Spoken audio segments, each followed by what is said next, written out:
Live on Slate.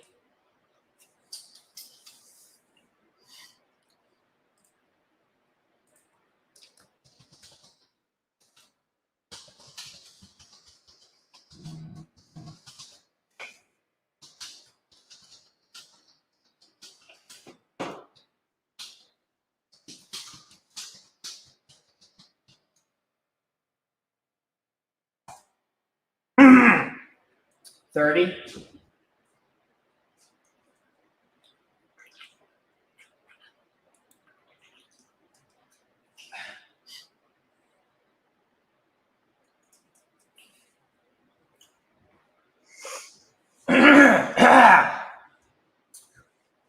All right, 10, unmuting.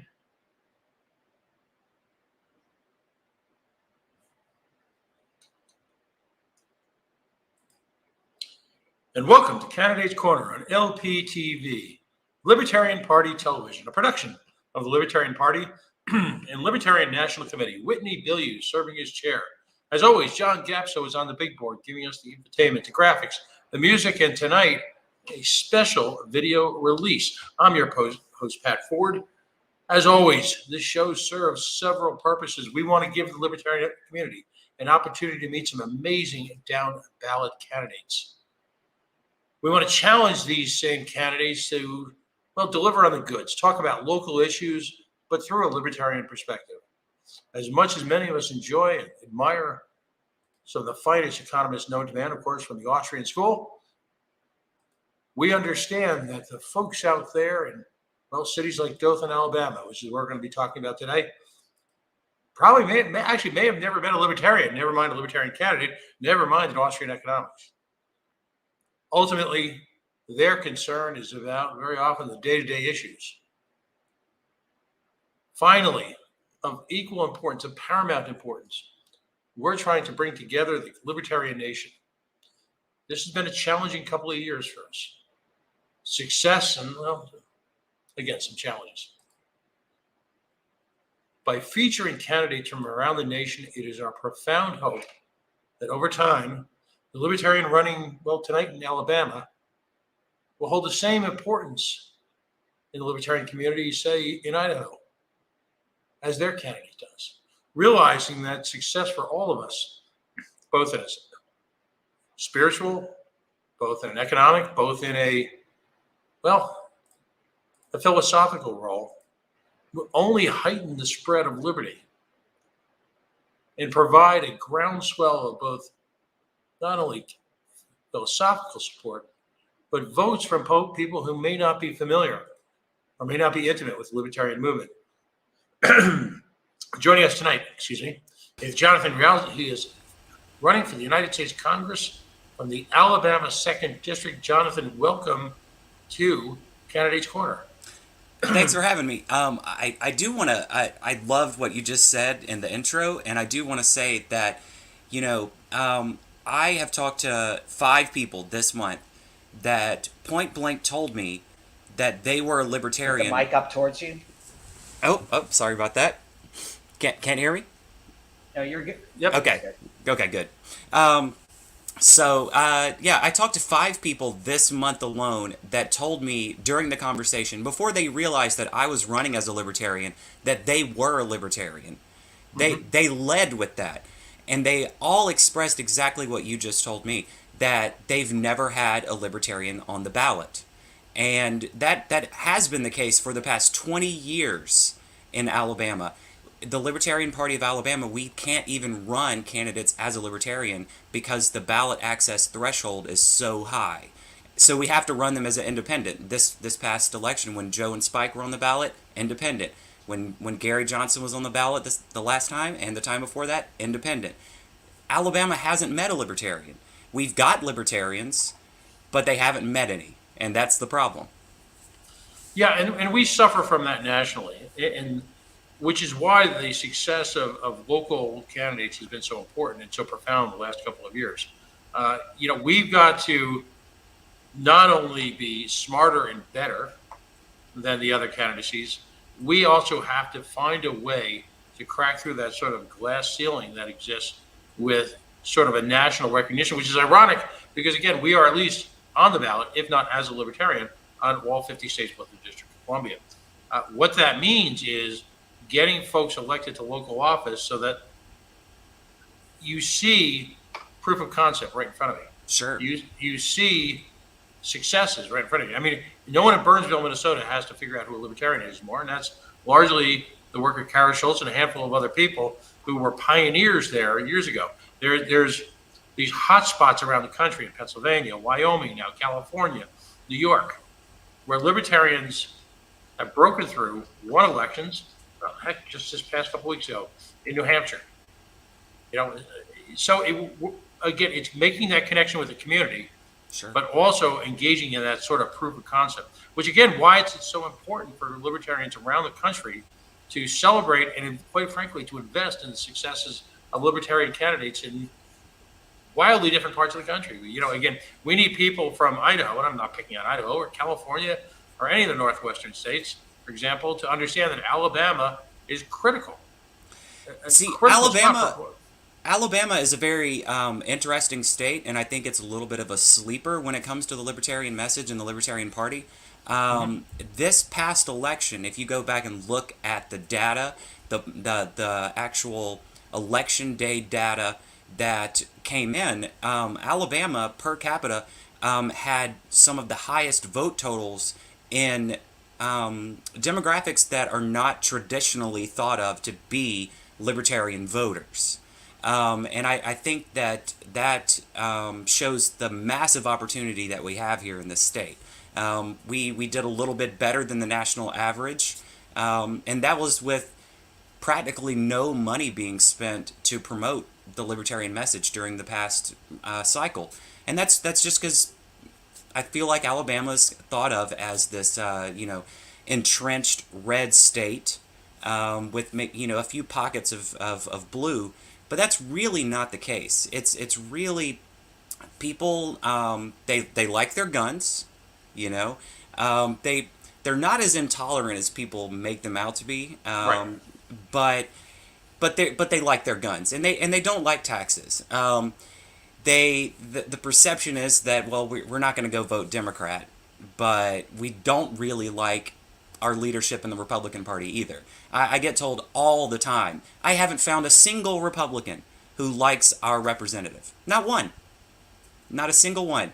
I can't find Democrats who actually like the Democratic Party. They just don't like our representative. So there's a massive opportunity if you go out and have the conversations and meet people and get your face out there. There's a massive opportunity here in Alabama. Well, let's start sort of from the beginning. Tell us a little Sure. bit about yourself.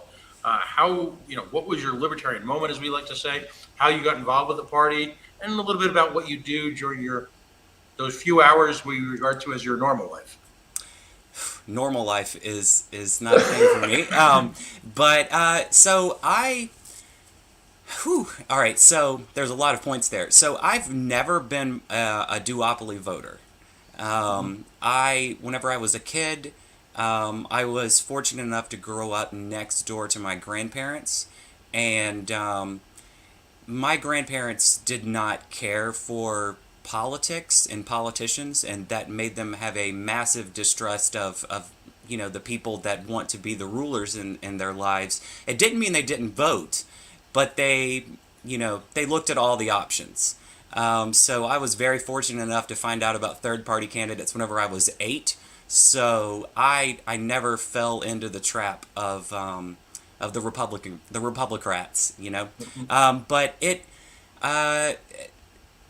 I was actually introduced to libertarians through Ralph Nader, which is a very unique way to find the Libertarian Party.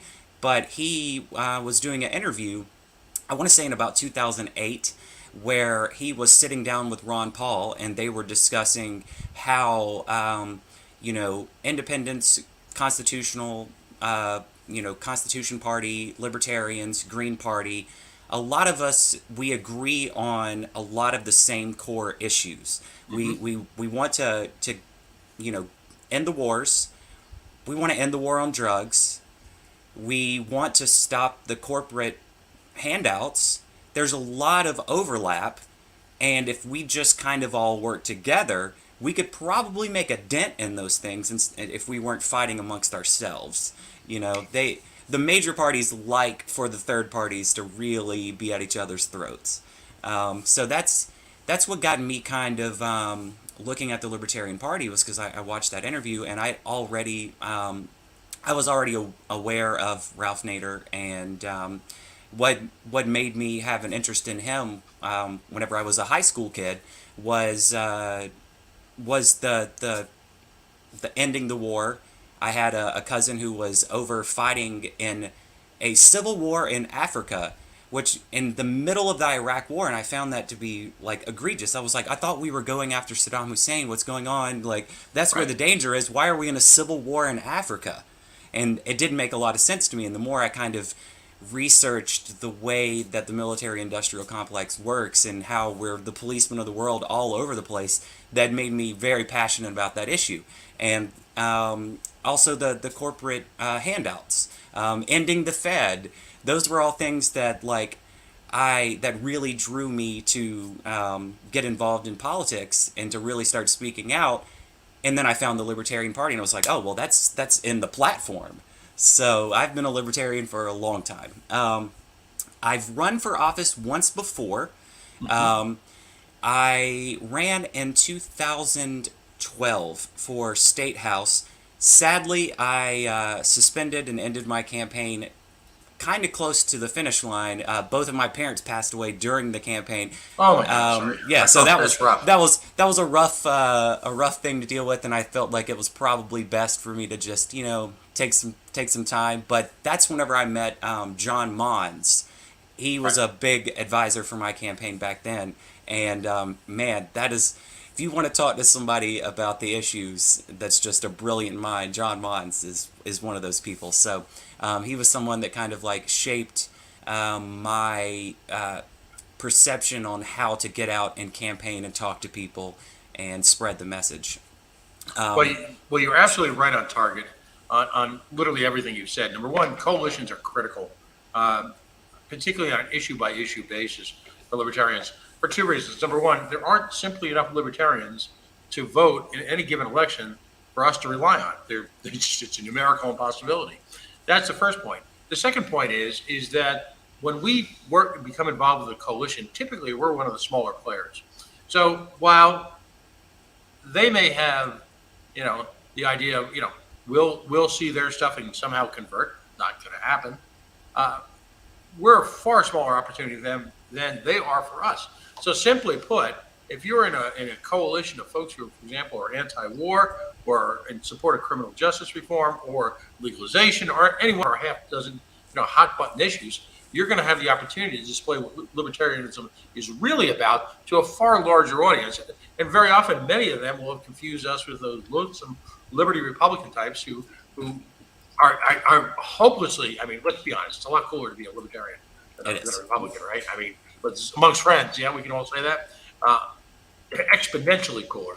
So they all like to say that I'm libertarian leaning until, well, you mentioned, crazy stuff like the war and military spending and immigration and, all that crazy stuff, right? And then all of a sudden they, maybe I'm not so libertarian after all.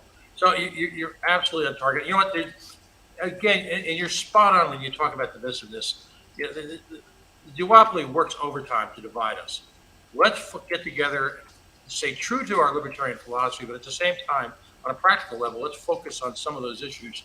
In my other non-libertarian life, I work with all sorts of folks, particularly on criminal justice reform right now. We're ending everything from capital punishment to the war on drugs on a really basic street level. And more of that and less of the inward-gazing, endlessly internal philosophizing would probably do us a lot of good. I think you and I would both agree on that. Yeah. No, that's absolutely outstanding. Now, let's talk a little bit about the second congressional district. As you mentioned, Dothan is. Am I pronouncing that right? Is it Dothan or Dothan? Dothan. All right. You'll have me sound. Well, I'll never sound like I'm from Dothan, but that is in a sense the local seat of government, if you will. Tell us about the area its economics, its education. Give us sort of a little bit of a tour of the greater Dothan metropolitan area. Dothan is, we have two major exports here. The first is peanuts, and the second is government corruption. The second aspect, the local police department, sheriff's department. Let me get it correct. The local sheriff's department's been the subject of multiple FBI probes into corruption and planting drugs and things on people. It's a wonderful place. No, Dothan is great, but it's a very unique place in regards to the rest of the state, because there's not an interstate that comes through. They've fought to keep that away, to kind of keep some of the tourist stands and restaurants alive in the area where people have to travel to the beach. So you have to get off the major highway and you have to stop at all the stoplights. So it's kind of like this weird place that's disconnected from the rest of the state. It was done by design, and I think it's been beneficial from an economic standpoint, but it has created this rift where Dothan is kind of isolated from the rest of the state and doesn't really trust the rest of the state.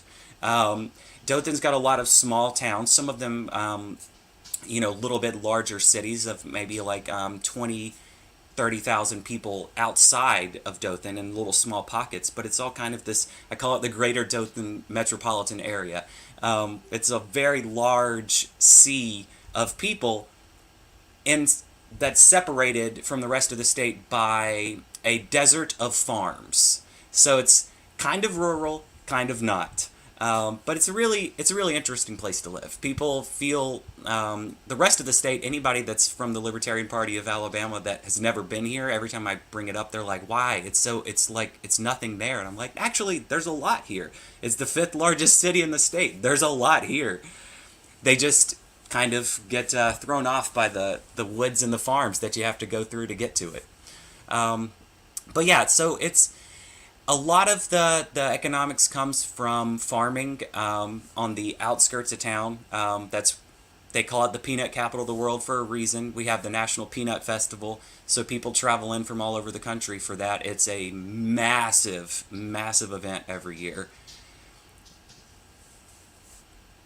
In terms of industry, is there much industry there? No, as far as industry goes, I would say a lot of the Dothan economy really comes from the fact that it is somewhere that tourists have to drive through. It's tongue-in-cheek called the restaurant capital of the world. I have been quoted a number of one restaurant for every 10 people here. So, and it's honestly quite believable when you bring in all the like little small mom and pop stuff. You really can't go anywhere without, entire shopping centers are nothing but restaurants here. In some places, it's a very interesting place, but you get a lot of traffic for people trying to go to the beach. So that's the majority of the economy here. There are some things like I would say there's a lot of poultry farms here. So you have a lot of the meat processing and things like that. But so much of the economy comes from restaurants and peanuts. Now you're running for Congress, and I am running for Congress. Mm-hmm. Right. So it's important that as part of a conversation like this, sure, we really, if you will, skew the issues that are appropriate to your candidacy. So from a federal level, what are folks in the greater Dothan metropolitan area, what are they concerned about most? Well, one of the things that I've been really hitting with my campaign is my biggest issue is ending qualified immunity. That's a very, very popular issue. And I don't just look at it from like a police accountability standpoint. I think that anyone who works in government that works for you should be held accountable if they violate your rights in some way. So that can be very popular with, folks on the left, folks on the right. Everybody pretty much agrees that people in government should be held accountable.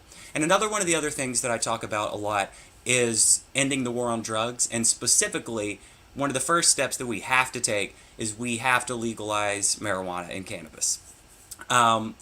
Dothan statistics showed that Dothan is has some of the highest incarceration rates for just simple possession of marijuana in the state of Alabama. Actually, 2 of the cities that are in my district are in the top 10, and that's Dothan and Troy, Alabama. Both of those cities, it is 10 times more likely that you are arrested if you are a person of color than if you are white. And both of those cities are majority white population. So there's some lingering old school racism that's going on in Alabama, which is not surprising, but that probably plays into those FBI probes into the local law enforcement of them looking into planting drugs and things like that on people. But there's 10 times is a massive number. The cities that are also on the list that are not as bad as the two that I'm referring to, Dothan and Troy, they're only 4 times more likely, and that's way too much. But 10 times more likely to be arrested if you're a person of color in Dothan, Alabama, for just simple possession. And the thing is if you go and talk to a lot of the law enforcement, I had a great conversation with a DEA agent just about 4 weeks ago, and he was telling me that they have been lobbying constantly to just leave it alone. It's a waste of resources. It puts them in danger. They don't want to do it anymore. And that they went to Barry Moore, who is currently the congressman for Alabama's 2nd district. They went to him. The DEA went to him and asked, "Hey, is there something you could do? Could you maybe support legalization of marijuana just so we don't have to waste resources on it anymore?" And he flat out told them no. And when you've got the DEA asking you, "Hey, we don't want to arrest people for this anymore," and you tell them no, like, you're really not listening, and you really don't care about the district, in my opinion. Yeah, no, it's all about. Excuse me, bear with me tonight. It's all about listening, though, isn't it? Have you had an opportunity to spend a lot of time out in the grassroots, literally having a conversation with voters and listening? Oh, that is my favorite thing to do. It is incredibly rewarding to go and knock on somebody's door and have them thank you for being the first person running for office that has ever come to have a conversation with them. It's kind of sad when you think about the greater implications of that from a political standpoint, but it does make you feel good. It makes you feel like you're doing something. And so yeah, I love knocking on doors. I love talking to people. I love going to events. I've specifically tried to target events that I think I know are going to have a good turnout, but are also places where the other people that are running for office are ignoring this kind of stuff. I want to go where people are, but show them that I'm not just a run-of-the-mill, I'm going to show up at the Peanut Festival like every other politician. I want to go to things. One of the best times that I had campaigning this past year was Juneteenth. I went to the local Juneteenth festival, and I had a great time. I talked to probably 90% of the people there, and there were thousands of people there. I tried to speak to everyone, and I enjoyed that kind of stuff. And the thing is once you build that bridge, and if you listen instead of just, let me tell you why you should vote for me, listen, let them talk to you about what's important to them.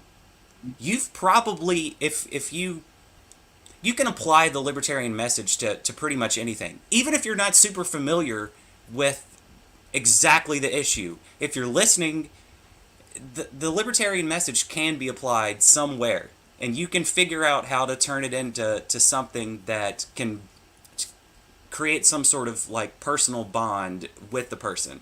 And just the fact that you give them an opportunity to talk means a lot to them. Right. So yeah, I love that kind of stuff. This, excuse me, I'm sorry, but this is one of those nights. If you had a candidacy here, and particularly if you are near any sort of urban area, and you missed the Juneteenth celebration, I went to the one in Providence, Rhode Island, and there were thousands of people there. It was an outpour, and I'm not sure if it was just the beautiful weather that day. It was one of the first, great weekends here in New England, or the sheer outpouring of joy that Juneteenth had finally been recognized as really a national event, and that people nationally were taking it to heart. The combination of that was astonishing. There was just this explosion of joy at the one that I went to, in the midst of, obviously, for a lot of us, some pretty tough times. So again, you're you're hitting all the marks, buddy. You are right on target. More time with the community, less time with libertarians. Oh yeah. Libertarians are great, but you've got a lot of time after November to spend time with libertarians. And you learn so much from people about what the real issues are, not what's been imposed upon you by the false scribes, the Pharisees of the duopoly, but literally from the people who are impacted by that. It is, and I've spent some time in Birmingham. I've spent a little bit of time in Mobile, and I've had the adventure of, I guess what is it? What is one of the principal crimes in Alabama? Fill in the blank ethnic group driving on Route 10. I mean, Right. that's good. If you've driven on Route 10 and you are anything other than quite frankly, let's be blunt, people who look like us, that can be an adventure, I'm told. And I'm talking about, I've had Vietnamese friends pulled over. I've had African American friends pulled over on Route 10.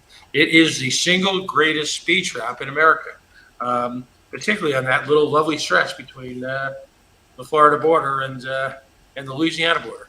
So it's there's magic out there. What from that community was it in qualified community? What was it, legalization? What was the single biggest thing that they had to say? Well, so I'm constantly hitting qualified immunity. It doesn't matter what event I'm at, but that's the issue that's what got me into the race. Whenever I watched, last year when I watched George Floyd murdered, that was what made me start looking at, well, maybe I need to get back involved in politics. I very much enjoy political thought. Running for office is a lot of work. It's a massive undertaking, and I wasn't positive that I wanted to do it again. But once I watched that, and I really, I had conversations with people that felt very strongly that something needed to change, and I would say, well, maybe you should run for office. Oh, I can't run for office. Well, maybe you should run for office. I can't run for office.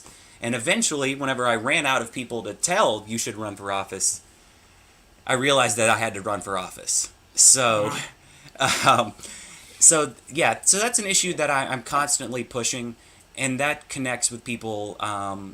Like I said, it connects with everybody. People believe that government officials need to be held accountable. But there's a lot of I have an exorbitant amount of campaign literature. I've got a great team that's worked with me to put together many different, here's something on the Second Amendment. Here's something on self-ownership. A lot of the stuff that's on my website, there is a physical version of that. So whenever I go out to events, I have something to talk to everyone about. But I always talk about qualified immunity, and that is it is very much a good icebreaker at things like the Juneteenth festival. Absolutely. We also had luck. There's another festival that was soon after that, the Wiregrass Heritage Festival. That was a fantastic, fun event. What we didn't take into account then, we were looking at it from a petitioning standpoint. We met a lot of people, but a lot of the people were from Florida and Georgia because of the fact that Dothan is so close to both borders, Right. And the Wiregrass kind of sprawls out into Florida and Georgia, the Wiregrass area. So we did get a lot of people from out of states, but I was still happy to talk to them as well. The U.S. being somebody running for U.S. Congress, that my decisions when it comes down to a bill would have an impact on them as well. So I enjoyed having those conversations, and I, handed them some stuff and said, well, I know you've got family here, so go talk to them. But yeah. Well, now there's a whole nother physical medium that we're going to talk about for a few minutes right now. Sure. And actually, the first time you and I ever chatted was a few years back, because you'd put together a very provocative, very informative video that spoke directly to where the two duopoly candidates were in terms of marriage equality.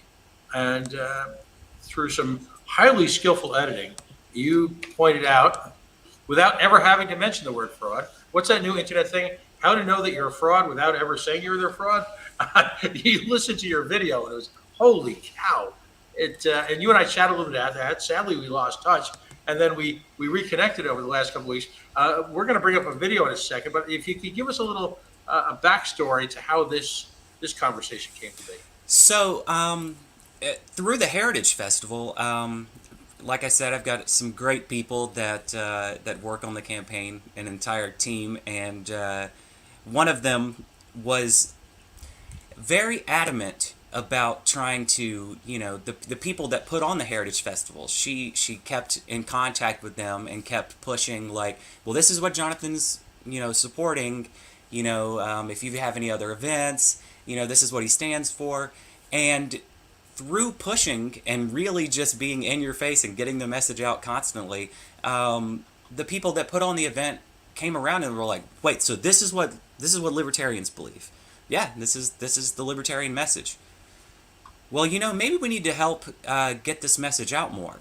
And through, I'm going to say about 2 months of back and forth, we eventually got put in contact with one of the musical artists that was playing at the Heritage Festival, and that was the rapper Young Jock. Young Jock's a top 40 recording artist. He's got a nationally syndicated morning show. He's a reality show star and personality on BET, and for some reason, now I get to go have a conversation with him. So I called up Spike and asked Spike if he would like to come and have a conversation with Young Jock with me. So Spike came down, and we had a really productive conversation and recorded a little video. And I think things like this is kind of what the movement needs. You can't just be... You're going to need some sort of influencers, celebrities, and things like that to kind of sign off on the message. That's what the Republicans and Democrats do. A lot of people in today's day and age, they don't get all of their information from political sources. They get it from entertainers. And if the more entertainers that we can reach out to, and especially people that are already sympathetic to the cause. They're already sympathetic to these issues because they talk about it, but they've just never heard the word libertarian. Get to those people. Figure out a way. There's always a way. John, let's let her rip. Let's see if we can get this going. It's one of the biggest things that we've been talking about for the last forever, but even more for the last 3 years. Yeah, right. The last 12. That shit has been outrageous. You know what I'm saying? Well, imagine if you could get sued for something, go into court and say, Your Honor, I was just doing my job, and the judge goes, oh, okay, if you were doing your job, then no one can sue you, no one can hold you accountable. That's what police officers have, and it's called qualified immunity. Democrats occasionally talk about ending it, then they get into office, don't do a damn thing. Republicans love it, because they love doing the whole thin blue line thing. Blue, yeah. They have black back the blue. Libertarians are the only ones who want to end it. If police officers are out there with guns and badges, they need to be held every bit as much accountable as any of us would be if we were out there. But when it comes down to it, like Spike said, when the Democrats, they talk about it, they act like they're going to do something, but then they show up to the Capitol wearing some headdress or whatever, doing a photo op, doing a kneel. They didn't do a damn thing whenever it came down to it. Yeah. So that means somebody need to put a spotlight on that moment. You're right. It's like a ghosted moment. Nobody speaks on it. I don't show up. It's like, well, nobody cared anyway. That's why nobody even made it. It didn't appear important. It's like it didn't come across the desk. It didn't hit the media. Like sometimes you got to set the bait for that. You know what I'm saying? It's like you got to set the bait. Like, hey, this is what's coming up. Let's see how many people are gonna do it. Then you have to pull these people. They say they want to do that shit, and then you run their clips of saying they're gonna do it, and let's see if they pull up so we can hold people accountable. I mean, that's what it's about. To me, it seems like accountability, and what you're doing is putting a face on accountability. There were prison guards who tased a prisoner almost to death just to torture him, just to have fun with it. And when they were taking to court over it, they said, well, there was another case where prison guards did that, but they used tear gas, they didn't use tasers, so that doesn't apply to us. Unless that exact thing happened again before that, then they aren't held accountable. And this is why police officers are able to go on a rampage, is because the courts protect them. So that kind of sweeps everything under the rug for me. Right. I get it. You know what I'm saying? Like, two of my sisters attorneys, I'm married to an attorney. So Yeah. I hear shit like this all the time. Right. Like we're not sitting around talking about what's on Instagram. Right. If it's something on Instagram, it's something like your face coming across that shit, talking about something real that's gonna really affect us, affect our future, affect my kids' futures. You know what I'm saying? And those type of conversations we have. We sit around a table. Sure. So I can definitely appreciate what you got going on, man. That's the biggest thing that Jonathan's running on, is ending that. Police officers need to be held accountable. People in government need to be held accountable.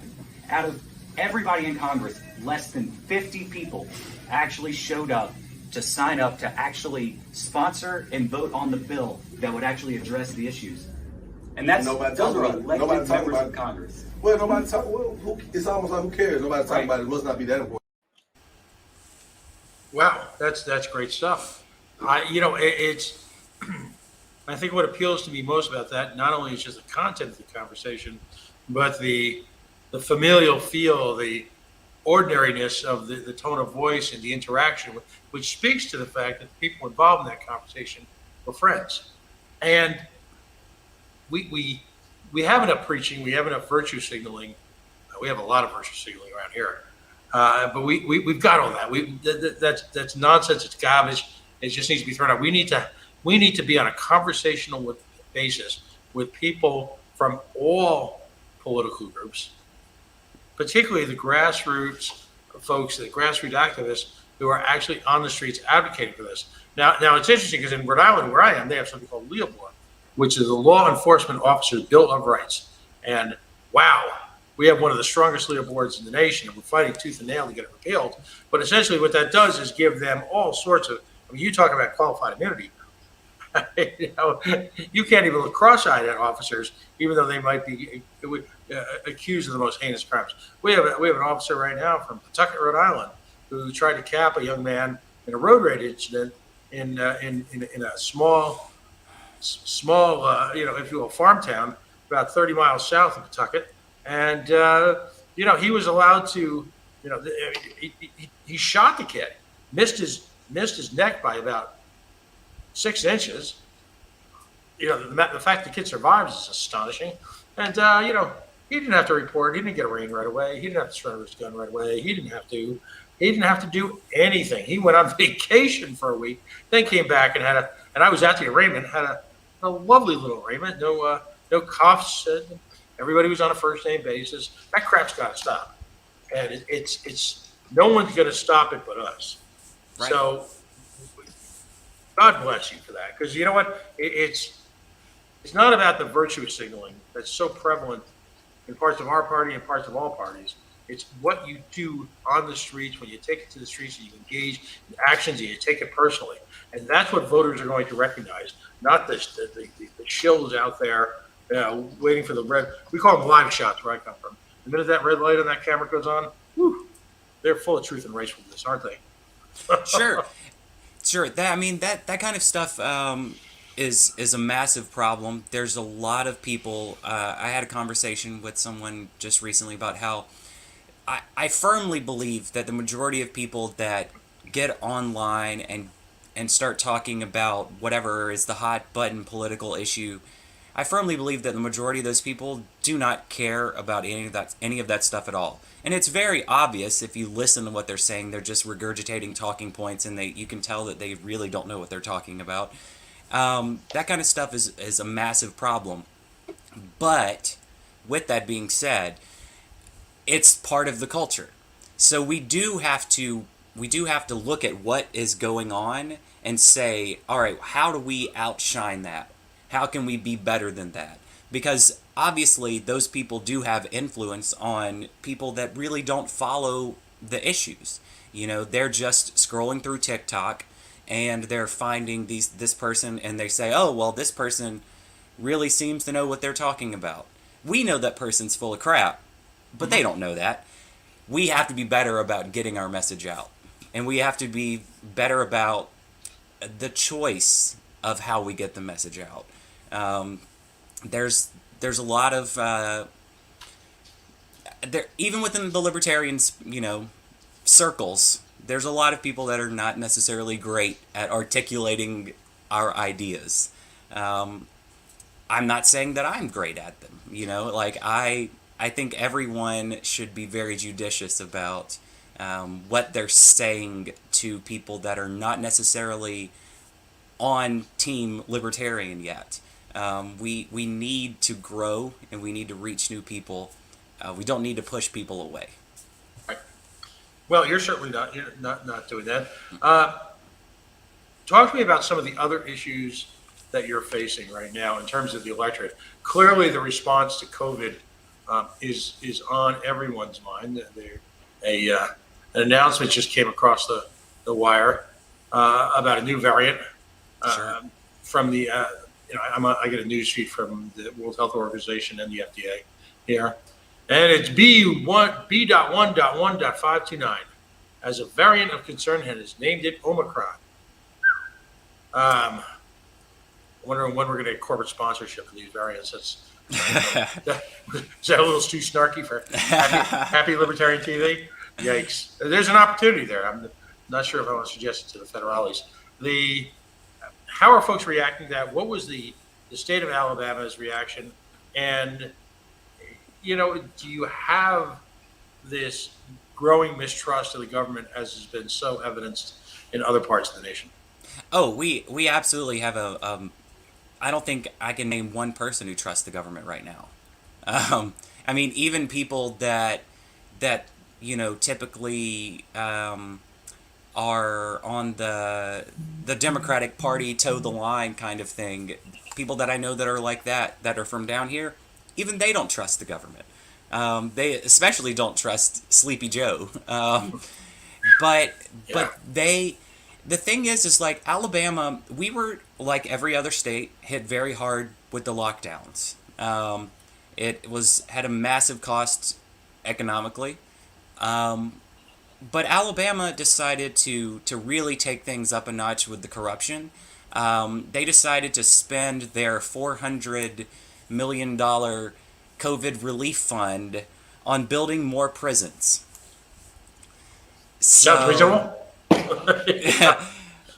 that was their idea of helping recover from COVID, was building more prisons in a state. And I'm sure. Let me just jump in for a second. Mm-hmm. I have no doubt that those prisons have been built with the type of disease generated in a pandemic in mind. I am sure that they're focused intensely on hygiene. I'm sure that the first thought in their mind was making sure that prisoners weren't routinely in close contact with each other who might spread infection. I know that was on the minds of the wise men of Alabama.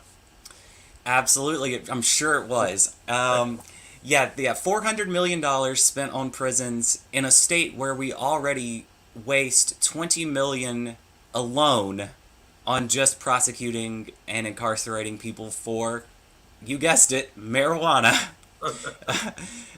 So not only are we spending the money that should have gone, if the money was allocated to help with the economic impact of the lockdowns. It didn't go there. It went to prisons. And now we're going to still waste $20 million a year after that. Wonderful. Great going, Alabama. Yeah. Why not? Why not?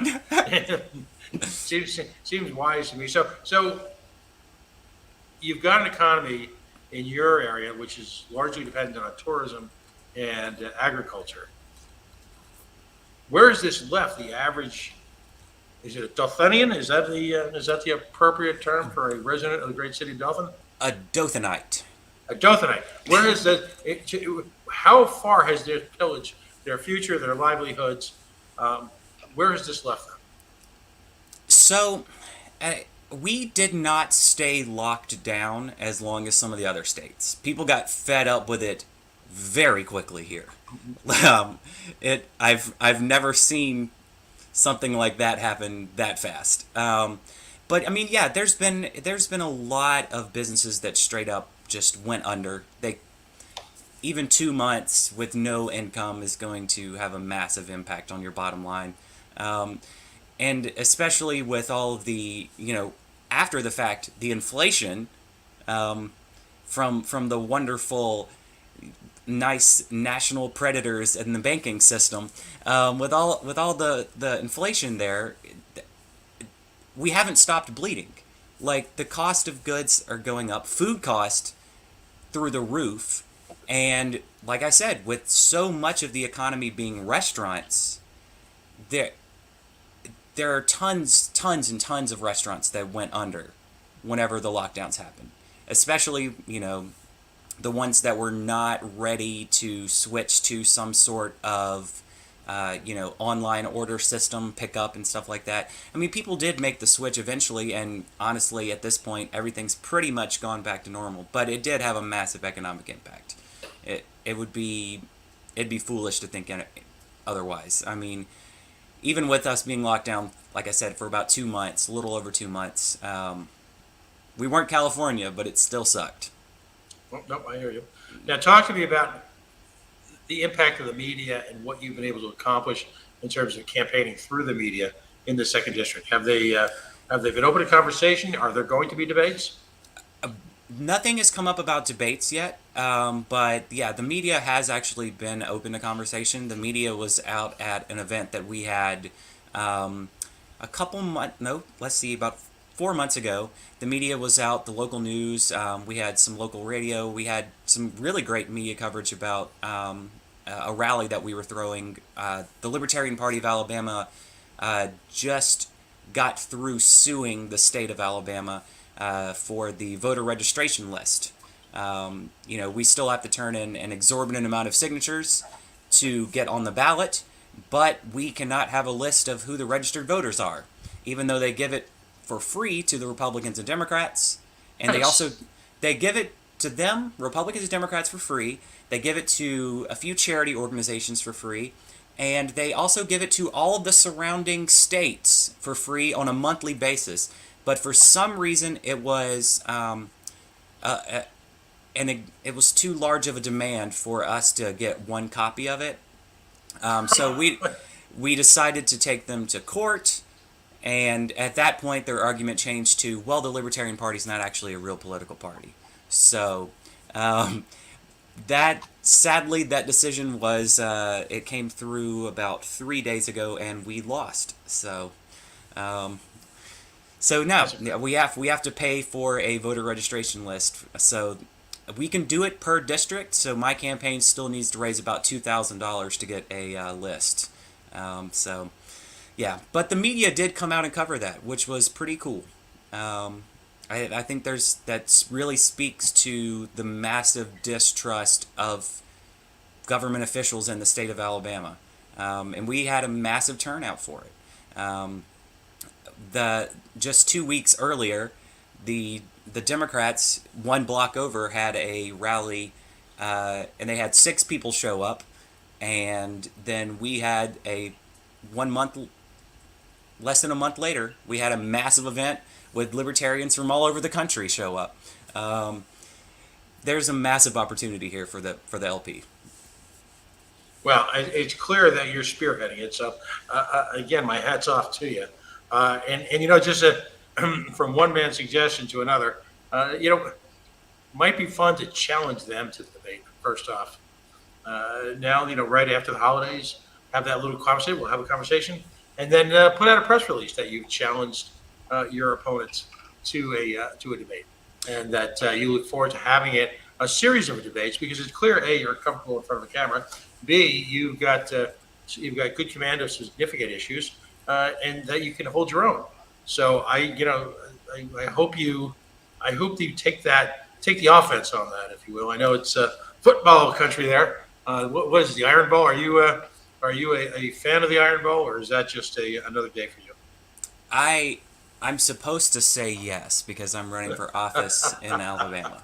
Right. Um, uh, but picking a side would be dangerous territory for me. So, no comment. No, we'll get you one of those. Back when the Mets played the Yankees in the World Series years ago, as it should be everywhere, every year, by the way, some genius entrepreneur came up with a half Yankees, half Mets cap, and we'll get you one of those. Or as a friend of mine who is a long-term civil servant in the great city of Providence, was his practice every Wednesday, the first Wednesday in November, he would show up to his office early and regale his office with festive recreations of the winners, the winners merch. At which point, no one paid attention anyway. They walk in and say, "Oh, it's good. You were for Buddy. Oh, I was for Buddy all the way." That's there might be a hint in there as well. Well, it's this hour is kind of blown by, and I wanted to, like I said, I wanted to make sure, and we're going to close out the show if we can, John, with with that little piece that you did, and we're gonna share that wherever we can because we're asking candidates, some of whom may or may not be comfortable with film editing, but we're a party filled with people who are really wicked smart on computers. So to find someone in your affiliate, to find someone in your crowd who can put a basic 30-second commercial, I mean, that's great what you did. But even a basic 30-second commercial, where it can be as simple as a conversation with the camera, talking to the voters about the issues that you believe matter to them and your reactions to it. And we're going to play them on this show every week. And you're kicking it off in fine style. So we want people to do that because we feel it's an effective and highly cost-efficient way to circumvent the big media costs and speak directly to voter issues so that people see you in an unvarnished, unfiltered manner talking about what you care about and ultimately how you feel about what they care about. So hats off to you. But I want to give you time. We always talk about shameless self-promotion. So I want you to lay out, we've got some time, right? Your election is a standard November 2022, correct? That is correct. So you're out there early, which is excellent. You've already staked a place in the community. You're involved with the community, which is excellent. You're talking about issues that matter to them, which is wonderful. But we need to support you as a nation, and I this is my mantra every week. Folks who support Bernie, they get an email from Bernie and they'll pop a $5 or $10 or $20 check in the mail right away. Yeah. And that's what we need to do as a libertarian nation. We've got some amazing candidates this time, including you, who are just, again, you hear me say it time and time again, taking it to the streets. So give us all the different ways, and how can people support your candidacy? Well, so the number one way to do that would be through just giving me these nasty Federal Reserve dollars right here at www.jonathan.cash. It's incredibly simple to donate. Another way to do that is I'm sure there's someone from my team spamming the comments right now with a link for this limited edition Mind Your Business Jonathan for Congress t-shirt. They're only being sold until, I want to say, December 6th. They're a pretty nifty design. So yeah, those are two great ways to get me money. And we've been running this campaign for about a year now. So wow. we've been fundraising and spending money, getting to every single event that we can possibly be at. If there's a festival, we're buying a booth. We've got a lot of wonderful, literature and things like that that we are constantly getting out to people. And like I said before, we still need about $2,000 just to purchase the voter registration list for us to be able to know whose signature that we need so we can turn in signatures to get not just me, but libertarians on the ballot in the state of Alabama. Much like, you, Pat, you like to push other candidates and to really get the message out that we have a lot of great people running. That was one of the things that, I decided very early on is that, even though I'm only running in this district, if I can get the spotlight that's shining on me to shine on some of the other great candidates here in this state, then I'm definitely going to do it. We've got one candidate that I firmly believe is actually going to be elected the first state house libertarian in the state of Alabama. Her name's Portia Shepard. She's just now kicking off her campaign right now, but she's had the infrastructure building for about, I want to say, about a year.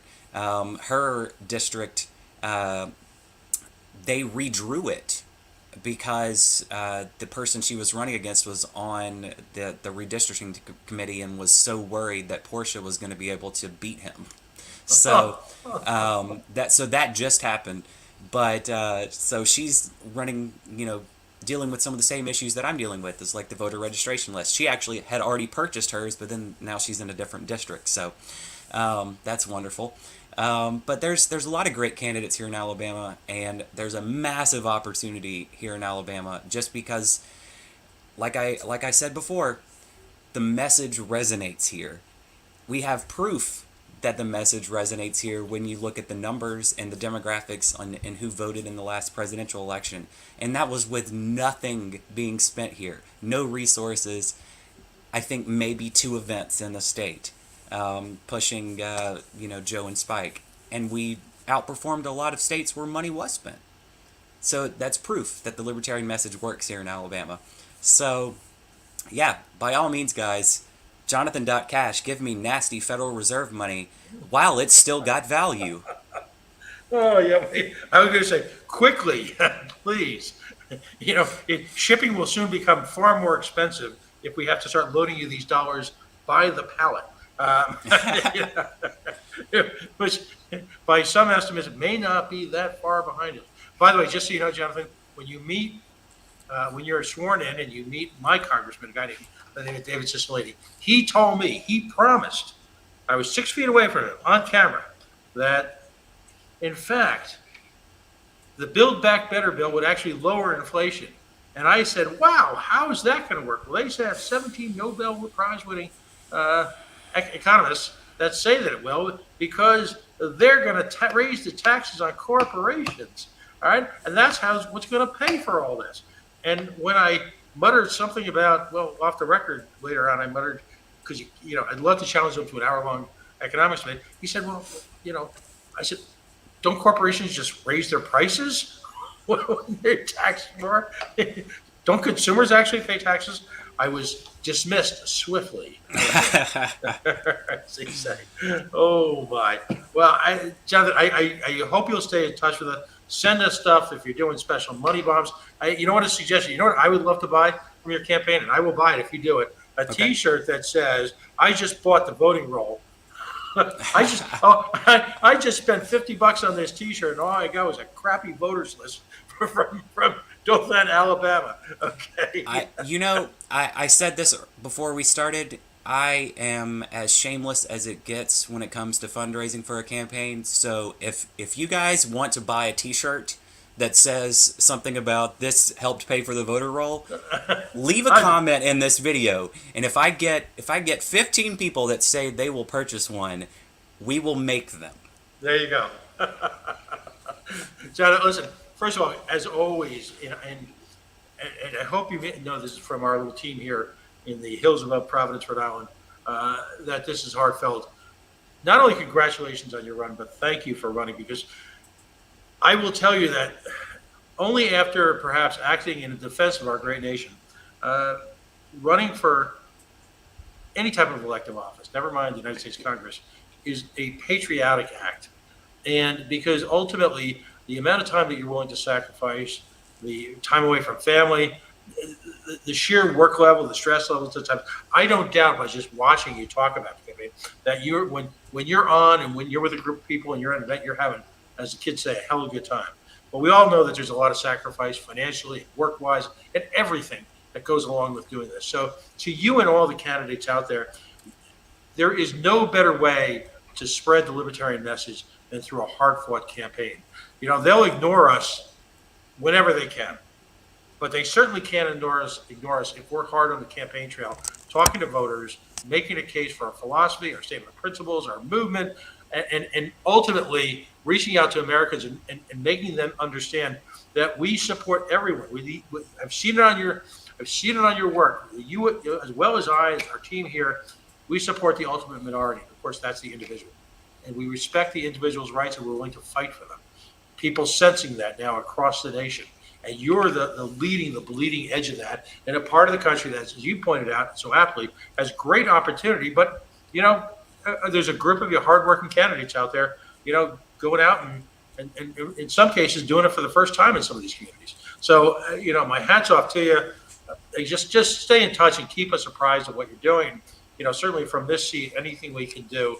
And I'm just going to make a motion, if I could, because people now know me as a parliamentarian beyond repute, that I make a motion for a T-shirt that alludes, not so formally, and in fact may engage in some really hostile vernacular about, in fact, having to put out the coin of the realm, as ravaged it might be by the same policies as the people asking you for this for payment for what should be public information.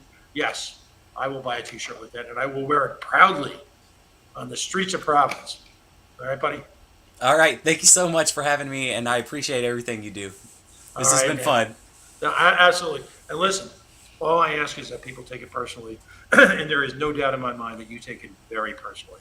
So, God bless. Folks, you've been listening to Candidates Corner on LPTV, a production of the Libertarian Party and Libertarian National Committee. Whitney Billieux serving as chair. As always, a big thanks to John Gapso on the big board. I think, John, are we going to try and go out with the little piece again? Yes, we are. I'm your host, Pat Ford. It is my singular honor to engage with candidates from around the nation on the field of electoral battle and to fight alongside them. We're into it now, folks. For many of you, you've got a limited amount of time before the end of the year where you can engage in conspicuous fundraising. We encourage you to do that. Don't let up for the holidays. They're counting on us to be weak. Hopefully, listening to Jonathan puts a fire in the belly for all of us. I know it psyched me up to do battle again this week. Folks, we're going to try and be on the air Monday night again with the affiliate spotlight. Have a wonderful, safe weekend. Enjoy what's left of the Thanksgiving holiday. And again, take it personal. Good night. It's one of the biggest things that we've been talking about for the last forever, but even more for the last 3 years. Yeah, right. The last 12. That shit has been outrageous. You know what I'm saying? Well, imagine if you could get sued for something, go into court and say, Your Honor, I was just doing my job, and the judge goes, oh, okay, if you were doing your job, then no one can sue you, no one can hold you accountable. That's what police officers have, and it's called qualified immunity. Democrats occasionally talk about ending it, then they get into office, don't do a damn thing. Republicans love it because they love doing the whole thin blue line thing. Back the blue. Libertarians are the only ones who want to end it. If police officers are out there with guns and badges, they need to be held every bit as much accountable as any of us would be if we were out there. But when it comes down to it, like Spike said, when the Democrats they talk about it, they act like they're going to do something, but then they show up to the Capitol wearing some headdress or whatever, doing a photo op, doing a kneel. They didn't do a damn thing whenever it came down to it. Yeah. So that means somebody need to put a spotlight on that moment. You're right. It's like a ghosted moment. Nobody speaks on it, I don't show up. It's like, well, nobody cared anyway. That's why nobody even made it. It didn't appear important. It's like it didn't come across the desk. It didn't hit the media. Like sometimes you got to set the bait for that. You know what I'm saying? It's like you got to set the bait. Like, hey, this is what's coming up. Let's see how many people are going to do it. Then you have to pull these people, they saying they want to do that shit, and then you run their clips of saying they're going to do it, and let's see if they pull up so we can hold people accountable. I mean, that's what it's about to me. It seems like accountability, and what you're doing is putting a face on accountability. There were prison guards who tased a prisoner almost to death just to torture him, just to have fun with it. And when they were taking to court over it, they said, well, there was another case where prison guards did that, but they used tear gas, they didn't use tasers, so that doesn't apply to us. Unless that exact thing happened before that, then they aren't held accountable. And this is why police officers are able to go on a rampage, is because the courts protect them. So that kind of sweeps everything under the rug for me. Right. I get it. You know what I'm saying? Like, two of my sisters attorneys, married to them.